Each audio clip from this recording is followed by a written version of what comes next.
Dying is safe because Captain Kirk and Spock can film your first kiss if they surpass light speed, which your mind can do with entanglement. Memory is external from body as real events, and so death is safe. Mankind deems brain memory logical because they feel separate, but we are all. Hello, my name is Wayne Hilborn. This is Magic Lesson number 5. I'm going to explain to you the thought forms of gods and how to use talismans in this video, how to charge talismans, how to charge thought forms of gods.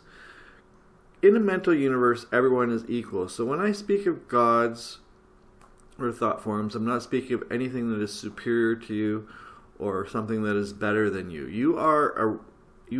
If you refer to Magic Lesson number 1, I said that you're a thought form, and I explained how the universe works by putting a weight of thought into simultaneous events.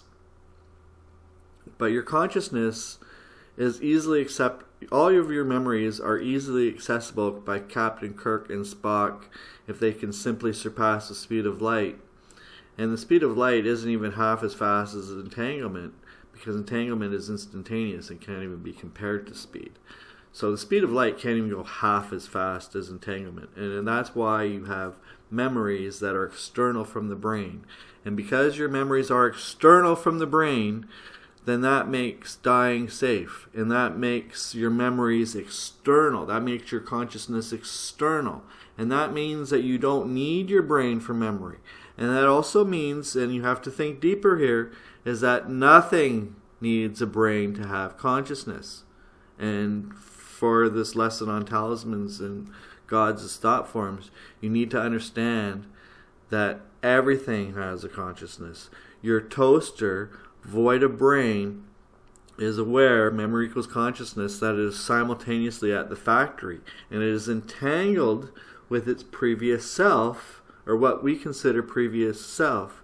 If you could put a mirror 10 light years out in space, and if you could clearly see that, the light coming to your eyes from the reflection would be 20 years older, so you could see into the past. Any movement faster than the speed of light puts you into a historical place. So all you have to do is surpass the speed of light to participate in all of your memories and whatnot. So everything has a consciousness, and everything is equal as resonance. But you're a personification that will forever have validity in a perceived linear timeline. You will perceive your foreverness in a linear fashion. So you yourself are the highest possible God there is, because you were a plant to learn how to breathe, and you were a fishy to waggle your butt to move, and you're a crab to learn opposable thumbs, and you put yourself together like Frankenstein. And you're not done growing. You keep as you do. Now we're developing compassion and whatnot, and we will move into the higher dimensions, the higher planes, and eventually you will evolve into God concurrently to now. So you personally evolved into God yesterday. So if I speak about God as all that is, and that you are God, then that's one thing. But this video is on gods and talismans, and I'm speaking of that in terms that people can understand.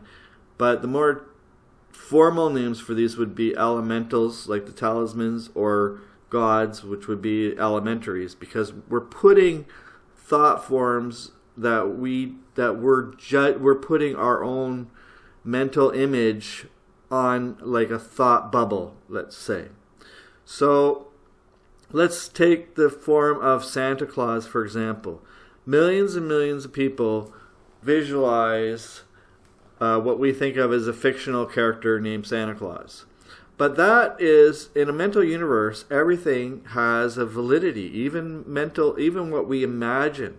Everything that we imagine carries a weight of thought. So there's this thought bubble of Santa Claus out there, and it's acting in a way that it thinks it has its own appearance, and it has its own validity on the astral plane, and it thinks itself actual, and it will decide things based on everyone is sort of controlled by the thought forms that approach us, and the and the imagined nature of our environment. Like if you look at some of my more recent videos, such as the one on retrocausality, and like you realize that we're really, anyways, I don't want to drift too far from but there is a logic of a mental universe. So now, if you bless a roll of toilet paper, you will get a cleaner butt, because energy follows all thought in a mental universe. So even though it's a roll of toilet paper, we think of it, you have to realize that it's still mental. It's still a thought form. And if you bless anything, and I'm using toilet paper as an example, but talismans are often things like jewelry and stuff like that, or, like stuff that you wear. But if you bless things and stuff like that, or give them a purpose, then they will take on that mental job, provided you give it in accordance with the amount of weight of thought that is behind it. So we have to put our own weight of thought. Like, okay, so if you look at like the Greek gods and stuff like that, they were personifying like earth forces and stuff like that. They would, like Poseidon would be the god of their sea and stuff like that. By personifying the elements, or by personifying anything, we are personifying them. And in a mental universe, that's personifying them. It's as easy as that. And you have to understand that when we personify something, we're creating that. Now, what about all this energy that Santa Claus is given every year? What happens to that? Where does it go? And does it... So if there's actual belief that this benevolent Santa Claus, and I'm using Santa Claus as an example, but you can use it to any sort of God in any religion. I'm trying to use a generic thought form, so I'm picking Santa Claus as opposed to being something controversial. But like in the religion, like in Islam, they teach not to project an image of their God, because they don't want their God to have an image, which is sort of the we're not really supposed to have images of anything. Like in Christianity, they put an image of Jesus as God, but in actuality, dying is safe because it's just a waking up process, and what is more like a common dream, opposite of solipsism. It's common. It's like a shared dream. It's not a solo dream. So everything has a validity, including Santa Claus. Yes, Virginia, there is a Santa Claus. Now, to tap into these God thought form energy, there's a lot of energy out there that is just being guided by random. And I'm not saying to be selfish, but you can tap in, for benevolent reasons, you can tap into these, like Santa Claus consciousness, a higher level consciousness, or, like a high vibration by becoming, using the I am chants and meditation and things of that nature. You become the Santa Claus, and you become the God that you become by inserting your own mental flavor, because thoughts themselves are all conscious and come from without. So by inserting your own mental flavor into that thought form, and be careful, because you don't want to get mixed up in a lot of the mortal conflicts and stuff like that, if your intention is to surpass this loka.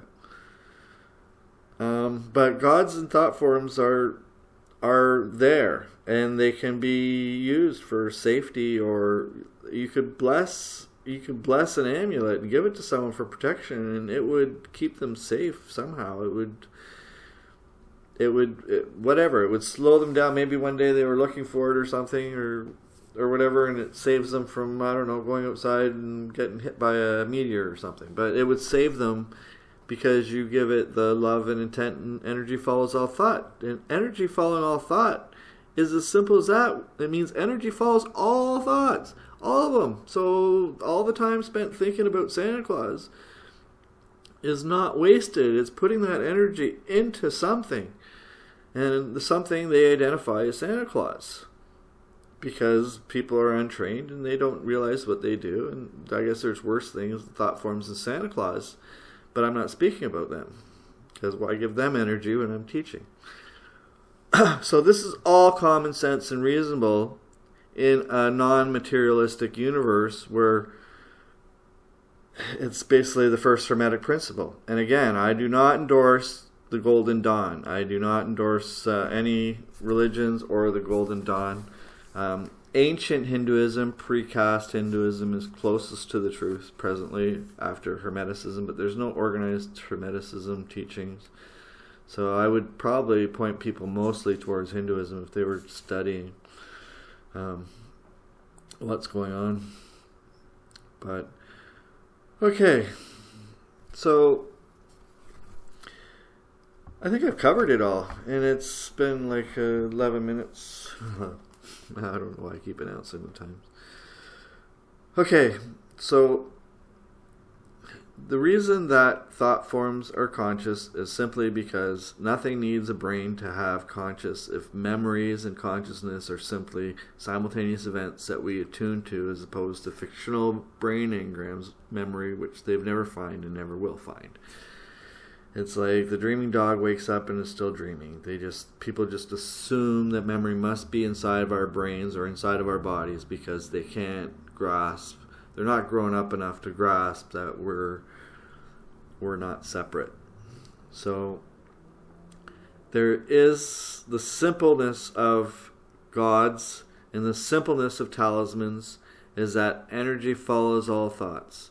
And if you bless your toilet paper, it will give you a cleaner butt. If you bless an object to keep someone safe, that object will do its darndest to keep that something safe at an elementary level.